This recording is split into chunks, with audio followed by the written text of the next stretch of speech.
സ്വാഗതം പേജ് 10 സ്റ്റോറീസിലേക്ക്. മോദിയെയും അമിത്ഷായെയും ഞെട്ടിച്ചിരിക്കുകയാണ് കോക്രോച്ച് ജനതാ പാർട്ടി. അതും വെറും 5 ദിവസങ്ങൾ കൊണ്ട്.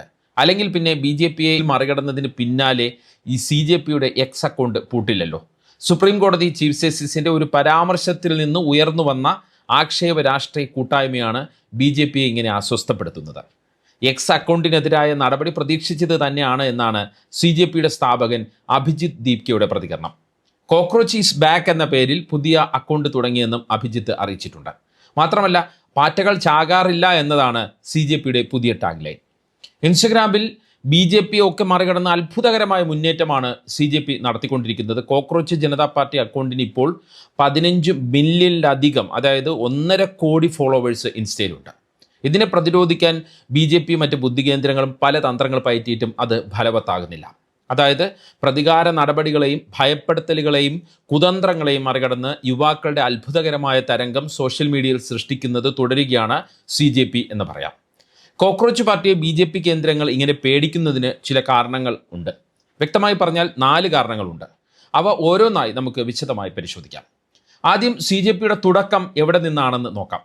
അതായത് പാറ്റ പാർട്ടിയുടെ പശ്ചാത്തലം അറിഞ്ഞ് മറ്റു കാര്യങ്ങളിലേക്ക് നമുക്ക് കടക്കാം. They don't get any employment, they don't have any place in profession.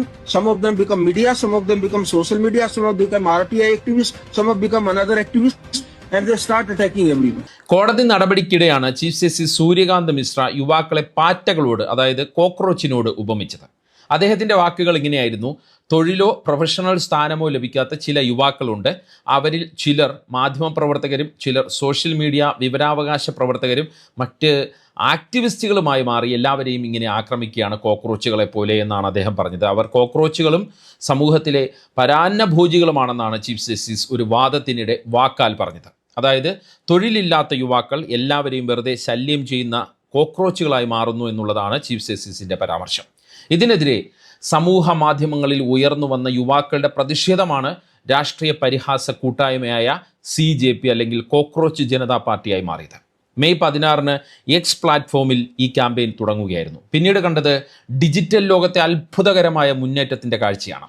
ഇതാണ് BJPയെ പേടിപ്പിക്കുന്ന ഒന്നാമത്തെ കാര്യം, അതായത് ഈ ഡിജിറ്റൽ രംഗത്തെ അത്ഭുതകരമായ മുന്നേറ്റം. വെറും 5 ദിവസം കൊണ്ട് വൻ തരംഗമായി മാറിയിരിക്കുകയാണ് CJP. ഇൻസ്റ്റയിൽ ഈ വീഡിയോ തയ്യാറാക്കുന്നത് വരെ 15 മില്യണിലധികം ഫോളോവേഴ്സ് ഉണ്ട്, അതായത് 1.5 കോടിയിലധികം ഫോളോവേഴ്സ് ഉണ്ട്. അതും ചുരുങ്ങിയ പോസ്റ്റുകൾ കൊണ്ടാണ് ഇൻസ്റ്റയിൽ ഈ നേട്ടം CJP ഉണ്ടാക്കിയത്. 3 ദിവസം കൊണ്ട് തന്നെ 2014 മുതൽ രാജ്യം ഭരിക്കുന്ന BJPയുടെ ഒഫീഷ്യൽ ഇൻസ്റ്റ അക്കൗണ്ടിനെ CJP മറികടന്നു എന്നതാണ് ശ്രദ്ധേയം. പിന്നാലെ കോൺഗ്രസിനെയും അവർ മറികടന്നു. യുവാക്കൾക്ക് വേണ്ടിയുള്ള യുവാക്കളാൽ നയിക്കപ്പെടുന്ന മുന്നണി എന്നാണ് ഈ പേജിൻ്റെ ബയോയിൽ CJP വിശേഷിപ്പിച്ചിരിക്കുന്നത്. വ്യവസ്ഥിതി എണ്ണാൻ മറന്നുപോയവരുടെ, മടിയന്മാരുടെയും തൊഴിൽ രഹിതരുടെയും ശബ്ദം എന്നാണ് പാർട്ടി സ്വയം വിശേഷിപ്പിക്കുന്നത്. സെക്കുലർ സോഷ്യലിസ്റ്റ് ഡെമോക്രാറ്റിക് ലേസി എന്നതാണ് നയമെന്നും CJP പറയുന്നു. തൊഴിലില്ലായ്മ, ചോദ്യപേപ്പർ ചോർച്ച തുടങ്ങിയ വിഷയങ്ങളിൽ യുവതലമുറയ്ക്കുള്ള നിരാശയും രാഷ്ട്രീയക്കാരോടുള്ള ചോദ്യങ്ങളും പരിഹാസ രൂപേണ അവതരിപ്പിക്കുകയാണ് ഈ പ്ലാറ്റ്ഫോം ചെയ്തുകൊണ്ടിരിക്കുന്നത്.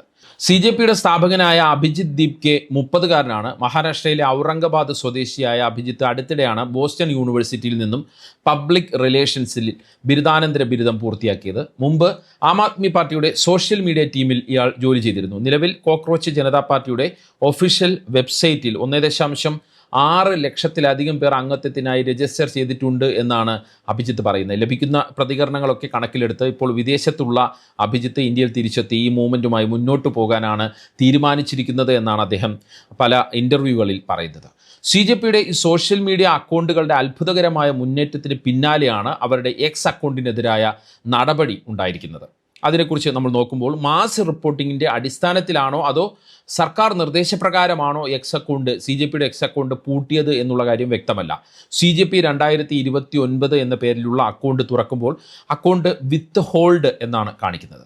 പിന്നാലെ CJP പുതിയ എക്സ് അക്കൗണ്ട് തുടങ്ങിയിട്ടുണ്ട്. ഞാൻ നേരത്തെ സൂചിപ്പിച്ചതുപോലെ കോക്രോച്ച് ഈസ് ബാക്ക് എന്ന പേരിലാണ് ഈ പുതിയ അക്കൗണ്ട് തുടങ്ങിയിരിക്കുന്നത്. ഈ പുതിയ അക്കൗണ്ട് ഇതിനകം ട്രെൻഡിങ്ങിലാണ്. അതിനിടെ ചീഫ് ജസ്റ്റിസ് തൻ്റെ പരാമർശം തിരുത്തിയിരുന്നു. ആ കാര്യം കൂടി നമ്മൾ പരിശോധിക്കേണ്ടതുണ്ട്. തൻ്റെ പ്രസ്താവന വ്യാജ ബിരുദമുള്ളവരെ ഉദ്ദേശിച്ചതായിരുന്നു എന്നാണ് അദ്ദേഹം പിന്നീട് വിശദീകരിച്ചത്. പക്ഷേ അദ്ദേഹത്തിൻ്റെ ആ വിശദീകരണമൊന്നും CJPയുടെ അല്ലെങ്കിൽ യുവാക്കളുടെ മുന്നേറ്റത്തെ ബാധിച്ചില്ല. യുവാക്കൾ വലിയ രീതിയിൽ തന്നെ CJPക്ക് പിന്നിൽ അണിനിരക്കുന്ന, ആ അക്കൗണ്ടിന് പിന്നിൽ അണിനിരക്കുന്ന കാഴ്ചയാണ് നമ്മൾ ഇപ്പോഴും കണ്ടുകൊണ്ടിരിക്കുന്നത്. ഇനി രണ്ടാമത്തെ കാര്യത്തിലേക്ക്, അതായത് BJP പേടിക്കുന്ന രണ്ടാമത്തെ കാര്യത്തിലേക്ക് വന്നാൽ, ഡിജിറ്റൽ ലോകത്തെ മുന്നേറ്റം എന്നാൽ അത് യുവാക്കളുടെ മുന്നേറ്റമാണ്. അതായത് ഞാൻ ആദ്യം പറഞ്ഞു, ഒന്നാമത്തെ കാരണം ഡിജിറ്റൽ ലോകത്തെ മുന്നേറ്റമാണ് എങ്കിൽ രണ്ടാമത്തേത് യുവാക്കളുടെ മുന്നേറ്റമാണ്.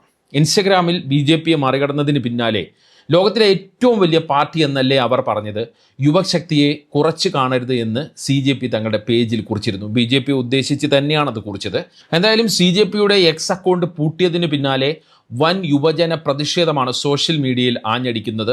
ശക്തമായ രാഷ്ട്രീയ വിമർശനങ്ങൾ ഉയർന്നു വരുമ്പോൾ അതിനെ തടയാൻ BJP സർക്കാർ സെൻസർഷിപ്പ് ആയുധമാക്കി എന്നുള്ളതാണ് സോഷ്യൽ മീഡിയയിൽ ഉയരുന്ന യുവാക്കളുടെ പ്രധാനപ്പെട്ട വിമർശനം. BJP സർക്കാർ യുവാക്കളെ പേടിക്കുന്നു എന്ന വികാരമാണ് ഈ വിമർശിക്കുന്ന യുവാക്കളെല്ലാം പങ്കുവയ്ക്കുന്നത്. തങ്ങളുടെ ഇൻസ്റ്റഗ്രാം എക്സ് അക്കൗണ്ടുകൾ വലിയ തോതിൽ തകർക്കാൻ തുടർച്ചയായ ശ്രമങ്ങൾ നടക്കുന്നുണ്ടെന്ന് പാർട്ടിയുടെ സ്ഥാപകൻ അഭിജിത്ത് ദീപ്കെ ആരോപിക്കുന്നുണ്ട്. യുവാക്കളുടെ ശബ്ദം ഇല്ലാതാക്കാൻ വലിയ നീക്കങ്ങൾ നടക്കുന്നു എന്നാണ് അഭിജിത്ത് പറയുന്നത്. അതായത് ഇത്തരം നീക്കങ്ങൾ നടക്കുന്ന അദ്ദേഹം ഇതിനെ പോസ്റ്റ് ചെയ്യുന്നുണ്ട്. എക്സിലും ഇൻസ്റ്റഗ്രാമിലും ഒക്കെ ഇത്തരം നീക്കങ്ങൾ നടക്കുമ്പോൾ, ഈ എക്സ് അക്കൗണ്ടും ഇൻസ്റ്റഗ്രാം അക്കൗണ്ടും ഹാക്ക് ചെയ്യാനുള്ള നീക്കങ്ങൾ നടക്കുമ്പോൾ അതിനെ കൃത്യമായി കാണിച്ചുകൊണ്ട് അഭിജിത്ത് ഇൻസ്റ്റഗ്രാമിലും എക്സിലും ഇത് പോസ്റ്റ് ചെയ്യുന്നുണ്ട്. ഇതും യുവാക്കളെ വലിയ രീതിയിൽ സ്വാധീനിക്കുന്നുണ്ട്. അതായത് തങ്ങൾ ഒരിടത്ത് കൂടി തങ്ങളുടെ പ്രതിഷേധം കാണിക്കുന്നതിനെ ഭരണാധികാരികൾ വലിയ രീതിയിൽ പേടിക്കുന്നു എന്നുള്ളത് യുവാക്കൾ മനസ്സിലാക്കുന്നു എന്ന് വേണം കരുതാൻ. മാത്രമല്ല, നീറ്റ് പരീക്ഷാ പേപ്പർ ചോർച്ച, തൊഴിലില്ലായ്മ, പണപ്പെരുപ്പം തുടങ്ങിയ ഗൗരവമേറിയ ജനകീയ വിഷയങ്ങളിൽ കേന്ദ്ര വിദ്യാഭ്യാസ മന്ത്രി ധർമ്മേന്ദ്ര പ്രധാൻ്റെ രാജി ആവശ്യപ്പെട്ട് ശക്തമായ ക്യാമ്പയിനും സോഷ്യൽ മീഡിയയിൽ ഈ CJPയുടെ ചുവട് പിടിച്ച് നടക്കുന്നുണ്ട്. പ്രതിപക്ഷ കക്ഷികൾക്ക് ചെയ്യാൻ കഴിയാത്ത രീതിയിൽ യുവാക്കളുടെ വലിയൊരു കൂട്ടായ്മയെ സർക്കാരിനെതിരെ തിരിച്ചുവിടാൻ CJPക്ക് സാധിക്കുന്നുണ്ട് എന്നുള്ളതാണ് രാഷ്ട്രീയ നിരീക്ഷകർ വിലയിരുത്തുന്നത്. രാജ്യത്തെ ജൻസി യുവാക്കളുടെ വലിയ നിരാശയും ദേഷ്യവും ഈ ഡിജിറ്റൽ പ്രസ്ഥാനത്തിലൂടെ വലിയ രാഷ്ട്രീയ പ്രതിഷേധമായി മാറുന്നതാണ് ഭരണകക്ഷിയെയും അധികാരികളെയും ഒരുപോലെ ഭയപ്പെടുത്തുന്നത്. അതുകൊണ്ട് തന്നെ ഇത് നേപ്പാളിലും മറ്റും കണ്ടതുപോലെ ഒരു ജൻസി പ്രക്ഷോഭമായി മാറുമോ എന്നതാണ് BJPയുടെ മറ്റൊരു പേടി. അതുകൊണ്ടാണ് അതിന് തുടക്കത്തിലെ തടയിടാനുള്ള ശ്രമങ്ങൾ എക്സ് അക്കൗണ്ട് പൂട്ടിക്കൊണ്ട് BJP തുടങ്ങിയിരിക്കുന്നത് എന്നുള്ള വിലയിരുത്തലാണ് പൊതുവെ വരുന്നത്. മാത്രമല്ല, വലിയ രീതിയിൽ ഈ CJPക്കെതിരെ ആരോപണങ്ങളുമായി BJP കേന്ദ്രങ്ങൾ വരുന്നുണ്ട്. ഇത് നേപ്പാളിൽ സംഭവിച്ചതുപോലുള്ള ഒരു ജൻസി പ്രക്ഷോഭത്തിൻ്റെ തുടക്കമാണ് എന്നുള്ള രീതിയിലുള്ള വലിയ ആക്ഷേപം, അതായത് ആ രീതിയിൽ അതിനെ കോർണർ ചെയ്യാനുള്ള ശ്രമങ്ങൾ നടക്കുന്നുണ്ട്. പക്ഷേ അത് കൂനിന്മേൽ കുരുവായി മാറിയെന്നാണ് രാഷ്ട്രീയ നിരീക്ഷകർ പറയുന്നത്. കാരണം ഇത് CJPയെ നിരന്തരം വാർത്തകളിൽ നിർത്തുകയാണ്. അതായത് ഇപ്പോൾ എക്സ് അക്കൗണ്ട് പൂട്ടിയത് വാർത്തയായിട്ടുണ്ട്. ഇങ്ങനെ എല്ലാ കാര്യങ്ങളും വാർത്തയാവുകയാണ്. അത് വഴി കൂടുതൽ യുവാക്കൾ CJPയെക്കുറിച്ച് അറിഞ്ഞ് ഈ കൂട്ടായ്മയിലേക്ക് എത്തുന്നുണ്ട് എന്നുള്ളതാണ് ഈ BJP കുഴപ്പിക്കുന്ന മറ്റൊരു പ്രശ്നം. മാത്രമല്ല, CJPയുടെ സ്ഥാപകൻ ഈ നേപ്പാൾ മാതൃകയിലുള്ള ഒരു ജൻസി പ്രക്ഷോഭത്തിൻ്റെ കാര്യത്തിൽ വ്യക്തതയും വരുത്തുകയാണ്.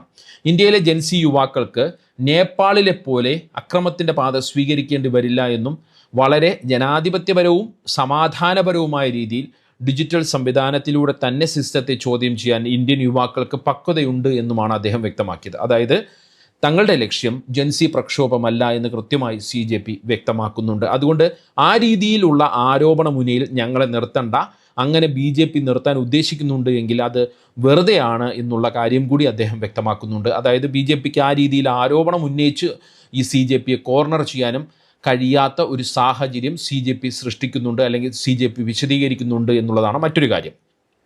BJPയെ പേടിപ്പിക്കുന്ന മൂന്നാമത്തെ കാര്യത്തിലേക്ക് വന്നാൽ, അത് ഈ CJP മുന്നോട്ട് വയ്ക്കുന്ന 5 പോയിൻ്റുള്ള പ്രകടന പത്രികയാണ്. അതിങ്ങനെയാണ്: 1. ക്യാബിനറ്റ് പദവികളിൽ സ്ത്രീകൾക്ക് 50% സംവരണം ഏർപ്പെടുത്തുക. 2. പാർട്ടി മാറുന്ന MLAമാർക്കും MP-മാർക്കും 20 വർഷത്തേക്ക് തെരഞ്ഞെടുപ്പ് വിലക്ക് ഏർപ്പെടുത്തുക. 3. സുപ്രീം കോടതി ചീഫ് ജസ്റ്റിസുമാർക്ക് വിരമിക്കലിന് ശേഷം രാജ്യസഭാ പദവികൾ നൽകുന്നത് നിരോധിക്കുക. 4. മുഖ്യധാരാ മാധ്യമങ്ങളിലെ, അതായത് ഗോധി മീഡിയയിലെ ആങ്കർമാരുടെ ബാങ്ക് അക്കൗണ്ടുകളെക്കുറിച്ച് അന്വേഷണം നടത്തുക. 5. തെരഞ്ഞെടുപ്പിൽ അർഹതപ്പെട്ട വോട്ടുകൾ റദ്ദാക്കപ്പെട്ടാൽ ഉദ്യോഗസ്ഥർക്കെതിരെ ശക്തമായ നടപടി സ്വീകരിക്കുക. ഈ ആവശ്യങ്ങളെല്ലാം BJPയെ നമ്മൾ ഒറ്റ നോട്ടത്തിൽ നോക്കുമ്പോൾ തന്നെ BJP സർക്കാരിനെ, BJPയെ അവരുടെ രാഷ്ട്രീയ നയങ്ങളെയും ഭരണരീതികളെയും നേരിട്ട് വിരൽ ചൂണ്ടുന്നതും അസ്വസ്ഥമാക്കുന്നതുമാണ് എന്നുള്ളത് മനസ്സിലാക്കാൻ പറ്റും. മറ്റ് പാർട്ടികളിലെ MLAമാരെയും MP-മാരെയും കൂറുമാറ്റുന്ന BJP രീതിയെയാണ് CJP ഉന്നം വയ്ക്കുന്നത് ഒരു ഭാഗത്ത്. കാലത്ത് Babri Masjid, Ayodhya case, Rafale case തുടങ്ങി നിർണായക വിധികൾ പ്രസ്താവിച്ച മുൻ ചീഫ് ജസ്റ്റിസ് അല്ലെങ്കിൽ സുപ്രീം കോടതി ചീഫ് ജസ്റ്റിസ് രഞ്ജൻ ഗൊഗോയിയെ വിരമിച്ച ഉടനെ തന്നെ BJP സർക്കാർ ഒരു രാജ്യസഭാ അംഗമായി നാമനിർദ്ദേശം ചെയ്തിരുന്നു. ഇതും ഓർമ്മിപ്പിക്കുകയാണ് CJP. മാത്രമല്ല BJP സർക്കാരുകളുടെ ജനവിരുദ്ധ നയങ്ങളെ ചോദ്യം ചെയ്യാതെ പ്രതിപക്ഷത്തെ മാത്രം നിരന്തരം ആക്രമിക്കുകയും വർഗീയ ചേരിതിരിവ് ഉണ്ടാക്കുകയും ചെയ്യുന്ന ചില മുഖ്യധാരാ മാധ്യമങ്ങൾക്കും അതിലെ അവതാരകർക്കും മാധ്യമപ്രവർത്തകർക്കും BJPയിൽ നിന്ന് വഴിവിട്ട സാമ്പത്തിക സഹായം കിട്ടുന്നുണ്ട് എന്നുള്ളൊരു ആക്ഷേപം എപ്പോഴും ശക്തമാണ്. അതിനെയും CJP അഡ്രസ്സ് ചെയ്യുകയാണ്. അതായത് ഒപ്പം ഈ തെരഞ്ഞെടുപ്പ് കമ്മീഷൻ നടപടികളെയും യുവാക്കളുടെ ശ്രദ്ധയിലേക്ക് എത്തിക്കുകയാണ് CJP. അതായത് കോക്രോച്ച് ജനതാ പാർട്ടി ഒരു ആക്ഷേപഹാസ്യ പാർട്ടിയാണെന്ന് പറയുമ്പോഴും അവർ ഉന്നയിക്കുന്ന ആവശ്യങ്ങൾ കൃത്യമായി തന്നെ BJPയെ പ്രതിക്കൂട്ടിൽ നിർത്തുന്നതാണ്. അതുകൊണ്ട് തന്നെയാണ് BJP പേടിക്കുന്നത്. ഇനി നാലാമത്തെ കാര്യത്തിലേക്ക് വന്നാൽ അത് പ്രതിപക്ഷ പാർട്ടികളുടെ പിന്തുണയാണ്. ഈ CJPക്കുള്ള പ്രതിപക്ഷ പാർട്ടികളുടെ പിന്തുണയാണ്. തൃണമൂൽ കോൺഗ്രസ്, സമാജ്വാദി പാർട്ടി തുടങ്ങിയ പ്രമുഖ പ്രതിപക്ഷ പാർട്ടികളുടെ നേതാക്കളും ധ്രുവ് റാത്തി, പ്രശാന്ത് ഭൂഷൺ തുടങ്ങിയ പ്രമുഖ സോഷ്യൽ മീഡിയ വ്യക്തിത്വങ്ങളും ഈ കൂട്ടായ്മയ്ക്ക് പരസ്യമായി പിന്തുണ പ്രഖ്യാപിച്ച് രംഗത്ത് വന്നിട്ടുണ്ട്. ഇതെല്ലാം വരാനിരിക്കുന്ന തെരഞ്ഞെടുപ്പുകളിൽ തങ്ങൾക്ക് തിരിച്ചടിയാകുമോ എന്നുള്ളൊരു ഭയം BJP കേന്ദ്രങ്ങൾക്ക് ഉണ്ട്. എന്തായാലും സൂര്യകാന്ത് മിശ്ര ആ പാറ്റകളെ ഇളക്കി വിട്ടതോടെ അവ മോദിക്കും അമിത്ഷയ്ക്കും വലിയ തലവേദനയായി മാറിയിരിക്കുകയാണ്. ഈ BJP കേന്ദ്രങ്ങൾക്ക് ഉറക്കം നഷ്ടപ്പെടുത്തുന്ന രീതിയിലേക്ക് മാറിയിരിക്കുന്നതാണ് എന്നുള്ളതാണ് കാഴ്ച. പാറ്റകൾ ചാകാറില്ല എന്നാണ് ഞാൻ നേരത്തെ സൂചിപ്പിച്ചതുപോലെ CJPയുടെ ഇപ്പോഴത്തെ പ്രധാന ടാഗ്ലൈൻ. അതും വളരെ ഇൻട്രസ്റ്റിംഗ് ടാഗ്ലൈനാണ്. അതായത് ഞങ്ങളെ എത്ര കൊല്ലാൻ ശ്രമിച്ചാലും BJP എത്ര കൊല്ലാൻ ശ്രമിച്ചാലും യുവാക്കൾ ഉയർത്തെഴുന്നേൽക്കുമെന്ന് തന്നെയാണ് CJP പറയുന്നത്. അതായത് വലിയ രീതിയിലുള്ള ഒരു മുന്നേറ്റം അണിയറയിൽ ഒരുങ്ങുന്നുണ്ട് എന്ന് തന്നെയാണ് രാഷ്ട്രീയ നിരീക്ഷകർ വിലയിരുത്തുന്നത്. BJP ബുദ്ധി കേന്ദ്രങ്ങൾ ഇതിനെ വളരെ ഗൗരവത്തോടെയാണ് നോക്കിക്കാണുന്നത്. അപകടം മണത്ത് തന്നെയാണ് ഇതിനെ നോക്കിക്കാണുന്നത് എന്നാണ് നമുക്ക് മനസ്സിലാക്കാൻ പറ്റുന്നത്. ഈ വീഡിയോയെക്കുറിച്ചുള്ള നിങ്ങളുടെ അഭിപ്രായം കമൻറ്റ് ചെയ്യുക. മറ്റൊരു വീഡിയോയുമായി വീണ്ടും കാണാം. നന്ദി, നമസ്കാരം.